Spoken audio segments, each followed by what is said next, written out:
Bos memanggilmu. Kata sekretaris ruang berita TV kepadaku. Sekarang juga? Tanyaku. Ini baru hari Senin, jadi aku tak mungkin telah melakukan kesalahan.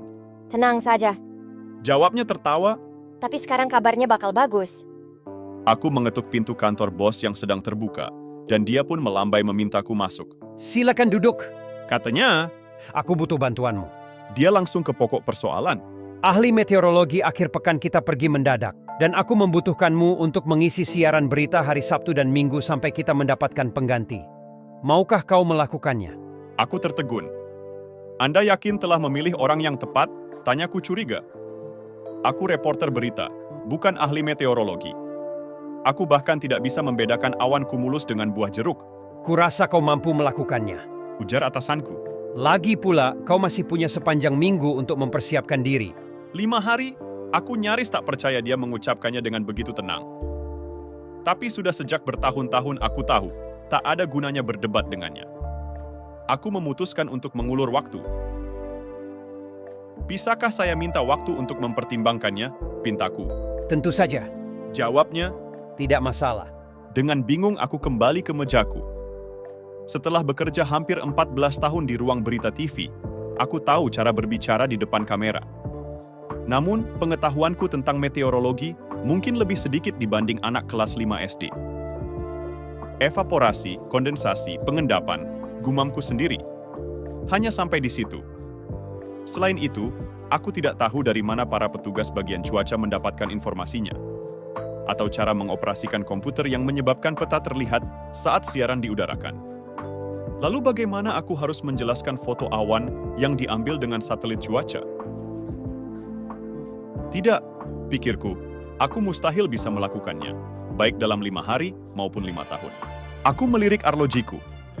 Aku telah menjadwalkan wawancara untuk kisah yang sedang kugarap, dan sudah tiba saatnya aku menghubungi fotograferku dan berangkat. Aku akan menyampaikan kabar buruk itu kepada atasanku sesudah aku kembali. Setelah kembali ke stasiun TV beberapa jam kemudian, aku disambut editor penugasan. Kau akan bertugas di laporan cuaca akhir pekan ya? Katanya tersenyum. Apa? Seruku. Ya, aku melihat pengumumannya. Ujarnya sambil menunjuk ke papan buletin di seberang lorong. Semoga berhasil. Aku bergegas menghampiri papan itu dan membaca kata-kata yang tertera di kertas surat atasanku. Nick setuju mengisi siaran berita akhir pekan, mengambil alih tugas pemantauan cuaca sampai ahli perakiraan cuaca permanen didapatkan. Aku ingin berterima kasih kepadanya atas dedikasinya kepada kerja sama kelompok. Nah, kurasa itu sudah diputuskan. Percuma saja berdebat dengan bos. Tepat pada saat itu, muncullah Larry, pembawa perakiraan cuaca pagi hari. Datanglah ke mejaku sesudah kau menyelesaikan kisahmu. Katanya, Akan kutunjukkan cara kerja kami. terima kasih, aku akan ke sana, sahutku, meskipun tidak begitu terdengar meyakinkan. Sepanjang minggu itu, Larry melewatkan waktu berjam-jam denganku, sambil dengan sabar menunjukkan cara membuat peta cuaca yang digerakkan komputer.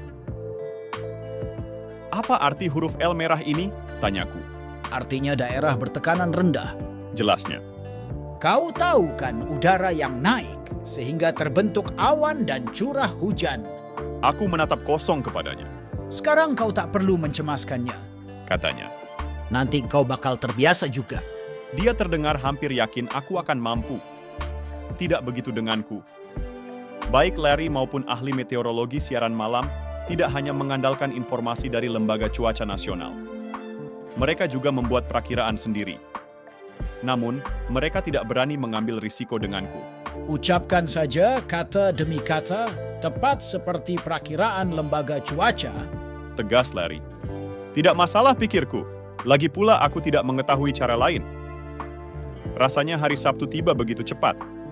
Aku melewatkan sepanjang sore, mengikuti dengan cermat semua instruksi detail yang diberikan Larry perihal menggunakan perakiraan cuaca resmi dari pemerintah dan cara menyusun foto-foto satelit ke dalam komputer untuk digunakan dalam penayangan. Ketika aku hampir selesai, Larry menelepon untuk mengetahui apakah ada pertanyaan yang hendak kuajukan. Aku bertanya, apa yang harus kujelaskan mengenai foto-foto satelit itu? Rasanya aku mendengar desah di ujung sana. Awan di sebelah barat kita akhirnya akan membawa hujan besok. Jelasnya. Katakan itu saja. Entah bagaimana kalimat itu mampu mengisi waktu 3 menit yang diberikan kepadaku. Tapi tanpa membantah aku berkata, "Oke," Semoga berhasil. ujar Larry, dan telepon pun kututup. Sebelum malam itu, aku menganggap diriku wartawan TV berpengalaman yang bicara tegas soal politik, kejahatan, atau ekonomi, di samping mewawancarai ratusan pembuat berita dalam segala macam kisah. Namun, tiba-tiba saja aku merasa bagaikan mahasiswa yang baru lulus kuliah. Tiba-tiba saja sekarang aku, di pasar TV terbesar ke-14 di seluruh negeri, sedang siap-siap menyampaikan berita yang menurut dugaan orang merupakan semacam keahlian tentang sesuatu yang nyaris tak kukuasai sama sekali. Aku merasa ini bakal berantakan. Alasannya cukup kuat. Seandainya saja aku bisa berkata bahwa meskipun mengherankan, semua berjalan baik.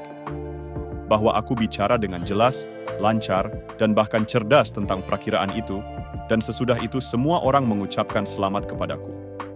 Namun, terus terang saja aku berusaha menghapus pengalaman pertama itu dari ingatanku. Acara itu benar-benar hancur lebur. Aku memang berhasil menjelaskan dengan terbata-bata bahwa awan yang menuju ke barat akan membawa hujan keesokan harinya, tapi sama sekali tidak dengan lancar atau cerdas. Selain itu, tidak ada yang mengucapkan selamat kepadaku sesudahnya. Teman-temanku menghiburku dengan berkata, Tidak seburuk itu. mereka terlampau baik kepadaku. Namun, keesokan malamnya aku kembali menyampaikan segmen perakiraan cuaca. Meskipun aku menyangka bakal dipanggil ke kantor atasan pada hari Senin dan dibebas tugaskan, hal itu tak terjadi. Aku tetap bertugas menyampaikan perakiraan cuaca pada akhir pekan berikut dan yang berikutnya juga. Aku mulai mengisi tayangan pagi dan siang hari ketika Larry mengambil cuti. Aku bahkan beberapa kali mengisi acara malam hari. Orang-orang yang kujumpai di jalan mulai berbincang denganku tentang cuaca. Aku mulai melakukan pekerjaanku dengan penuh semangat, dan selama membawakan berita, aku belum pernah menikmatinya seperti itu.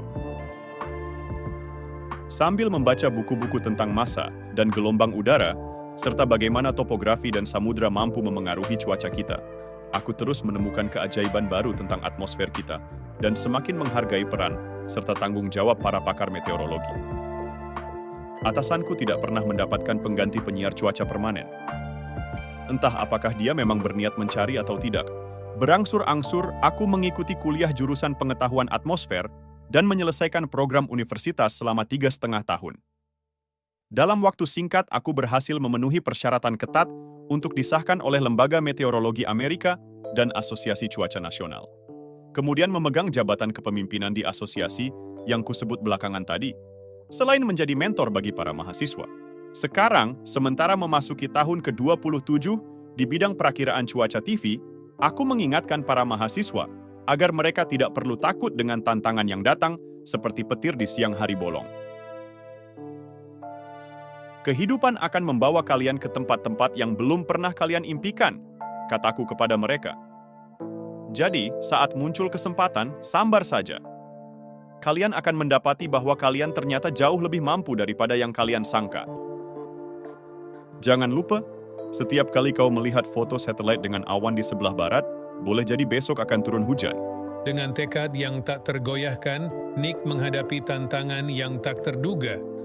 Meskipun awalnya ragu, ia mengambil langkah keluar dari zona nyaman untuk mengisi siaran cuaca.